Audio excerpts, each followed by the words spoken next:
तो बच्चों, हमने मनोविज्ञान का वर्गीकरण पढ़ लिया था। आज हम देखते हैं मनोविज्ञान की कुछ महत्वपूर्ण परिभाषाएं। तो उसमें सर्वप्रथम देखते हैं मनोविज्ञान की सामान्य परिभाषा क्या होती है। मनोविज्ञान व्यक्ति के व्यवहार व अनुभव का वैज्ञानिक अध्ययन है। क्या है मनोविज्ञान? व्यक्ति के व्यवहार व अनुभव का वैज्ञानिक अध्ययन है। स्किनर के अनुसार क्या परिभाषा है? मनोविज्ञान व्यवहार व अनुभव का विज्ञान है। ये स्किनर ने कहा था। बोरिंग व लेकफील्ड और वेल्ड के अनुसार क्या परिभाषा है? मनोविज्ञान मानव प्रकृति का अध्ययन है। क्रो एंड क्रो के अनुसार मनोविज्ञान मानव व्यवहार तथा मानव संबंधों का अध्ययन है। स्मिथ और हिलगार्ड के अनुसार क्या परिभाषा है इसकी? मनोविज्ञान व्यवहार मानसिक क्रिया का वैज्ञानिक अध्ययन है। मैकडूगल ने कहा था कि मनोविज्ञान आचरण व व्यवहार का यथार्थ विज्ञान है। किसने कहा था? ये मैकडूगल ने कहा था।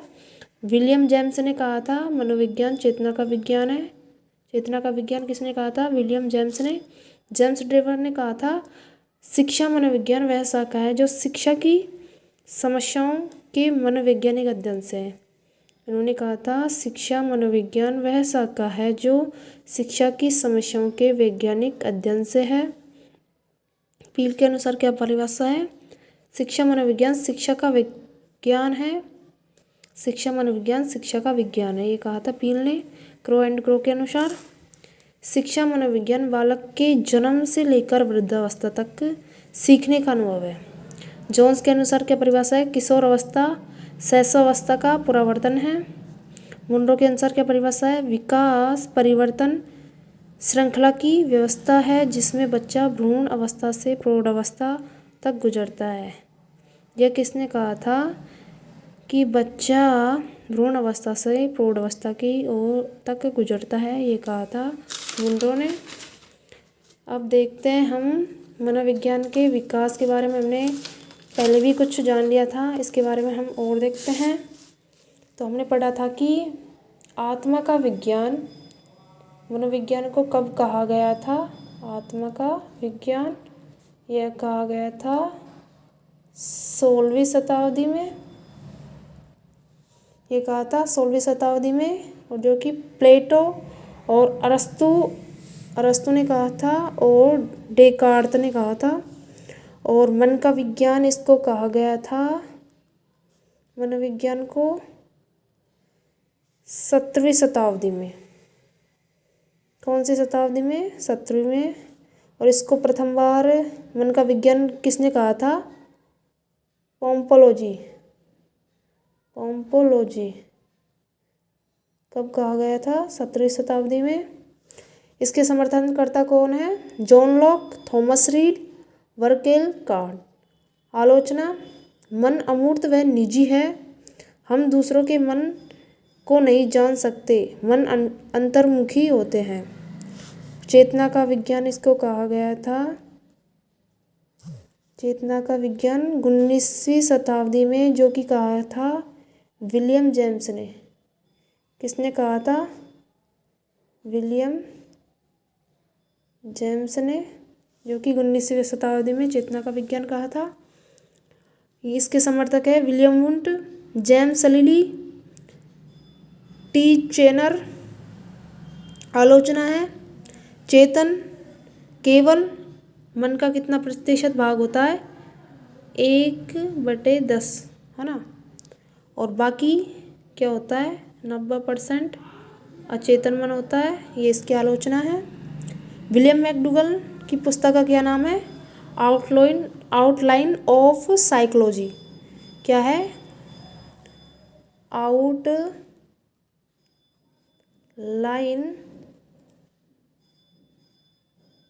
Outline of psychology.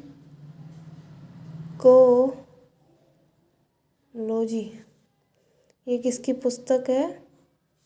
ये है विलियम मैकडूगल।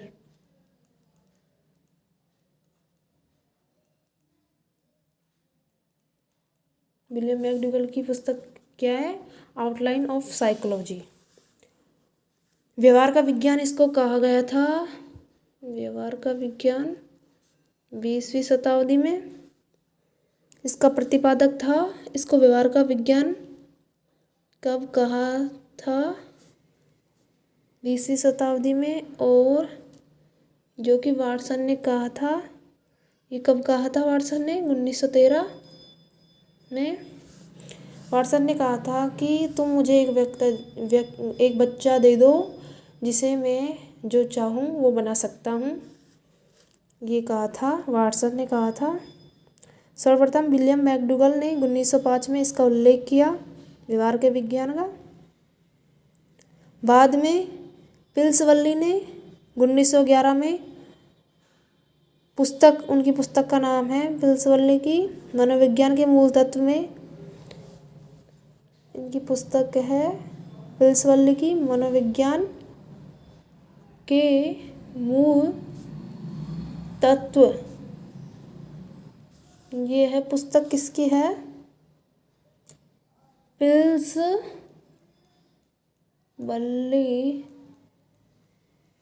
की पुस्तक है मनोविज्ञान के मूल तत्व में इन्होंने व्यवहार का विज्ञान का अध्ययन किया। मैकडूगल ने कहा कि सजीव प्राणियों का सकारात्मक विज्ञान कहा इन्होंने, जो कि 1908 में इन्होंने व्यवहार शब्द का सर्वप्रथम व्यवहार शब्द का प्रयोग किसने किया था? मैकडूगल ने व्यवहार शब्द का प्रयोग किया है ना सर्वप्रथम, जो कि कब किया गया था व्यवहार शब्द का प्रयोग? 1908 में, है ना। वाटसन ने कहा था कि मनोविज्ञान व्यवहार का निश्चित व धनात्मक विज्ञान है, ये कहा था वाटसन ने। मनोविज्ञान क्या है? व्यवहार का निश्चित व धनात्मक विज्ञान है, ये कहा था वाटसन ने। आधुनिक मनोविज्ञान का संबंध व्यवहार की वैज्ञानिक खोज से है, ये मन ने कहा था। और वुडवर्थ ने कहा था कि मनोविज्ञान ने आत्मा का त्याग किया, फिर मन का त्याग किया, फिर किया था चेतना का, अब मनोविज्ञान व्यवहार के रूप में अपना लिया गया है, ये कहा था वुडवर्थ ने। वुडवर्थ का कथन क्या है? मनोविज्ञान ने सर्वप्रथम किसको त्यागा? आत्मा को त्यागा, फिर मन को त्यागा था, फिर चेतना का त्याग किया था, अब वर्तमान में व्यवहार के रूप में प्रचलित है। अब देखते हैं हम मनोविज्ञान के चरण, मनोविज्ञान अनुसंधान के चरण देखते हैं। अगला टॉपिक, तो इसके कितने चरण हैं? 4। कितने चरण हैं मनोविज्ञान अनुसंधान के? चरण 4 हैं। नंबर 1 समस्या का चयन, नंबर 2 प्रदत्त संग्रह, नंबर 3 है निष्कर्ष निकालना। क्या है नंबर 3? निष्कर्ष निकालना, निष्कर्ष पुनरीक्षण करना। नंबर 1 समस्या का चयन करना, प्रदत्त संग्रह, निष्कर्ष निकालना, निष्कर्ष पुनरीक्षण करना। मनोविज्ञान के लक्ष्य देखते हैं, जो कि 3 है। मापन एवं वर्णन, सर्वप्रथम क्या है? मापन एवं वर्णन मनोविज्ञान का प्रथम लक्ष्य है, मापन एवं वर्णन। नंबर 2 क्या है?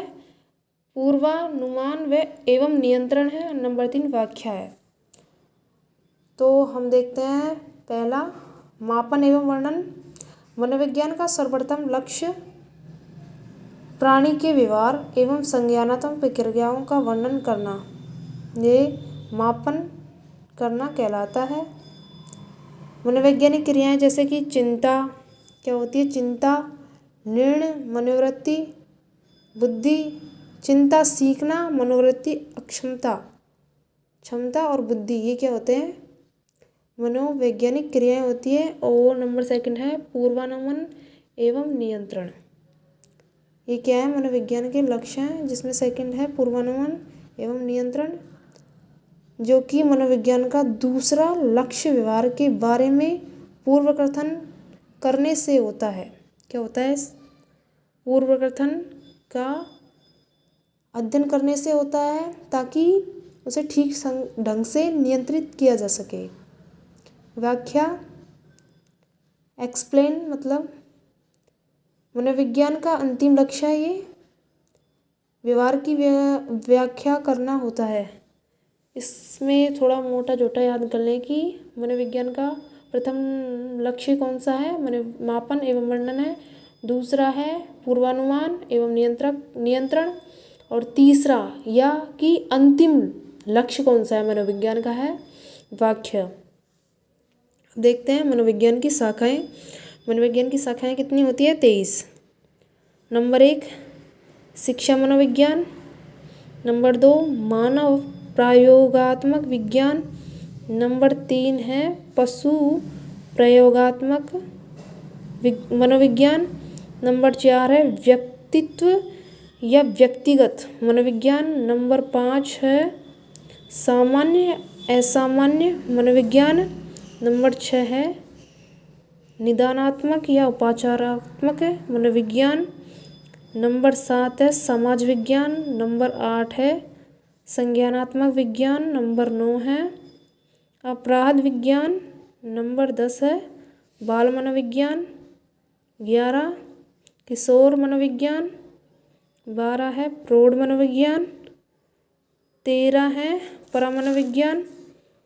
नंबर 14 है औद्योगिक मनोविज्ञान। नंबर 15 है सैन्य मनोविज्ञान। नंबर 16 है व्यवहार मनोविज्ञान। नंबर 17 है औपचारिक मनोविज्ञान।